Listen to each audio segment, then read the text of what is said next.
सिद्धार्थ, हमें जाने की आज्ञा दीजिए। आपका साथ यही तक नियत था।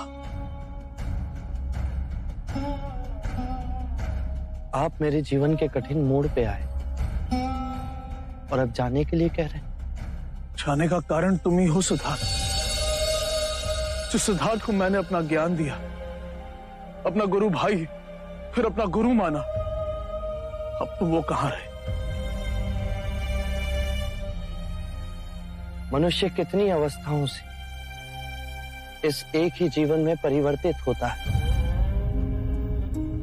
बाल अवस्था से परिवर्तित हो उसका रूपांतरण युवा अवस्था में होता है, और युवा अवस्था परिवर्तित हो प्रौढ़ अवस्था आती है। ये प्रकृति के नियम की बात है। तो फिर हम प्रकृति के नियमों से भिन्न कैसे हो? हमारे अंतर और बाहर प्रकृति के नियम है। पुरुषार्थ तो कुछ है ना, अपने वचन पर अडिग रहने का मूल्य तो कुछ है ना। तुम्हारा ये पतन देखकर मुझे बहुत पीड़ा हो रही है। तुम पथ भ्रष्ट हो गए हो सिद्धार्थ।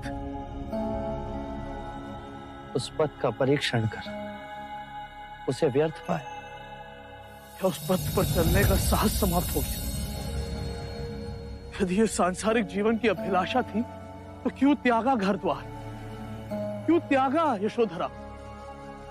अपने पुत्र से क्यों विमुख हो गए?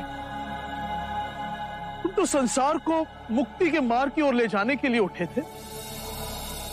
6 वर्ष की खोज, कठिन तपश्चर्या, उस मार्ग में तुम्हारे पैर लड़खड़ा गए।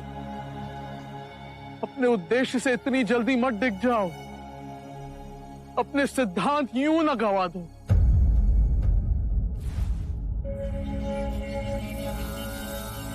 गुरुवर्य, केवल अपनी बुद्धि से नहीं, स्वयं अपने आप को उस आग में तपाकर यदि ये जाना कि उस मार्ग में कोई त्रुटि है तो उसे छोड़ देना ही उचित है। जीवन नदी के पानी का बहाव है। यदि एक स्थान पर रुक जाए तो दूषित हो जाता है। मैं जीवन के बहाव और ऊर्जा के आगे खड़ा हो गया था। घास के उस कोमल तिनके की तरह ना बन सकता जो हवा के बहाव के साथ बहता है पर अपनी मिट्टी से नहीं उखाड़ा जा सकता। मैं आपको आश्वासन देता हूं कि मैं उस घास के कोमल तिनके की तरह अवश्य बनूं।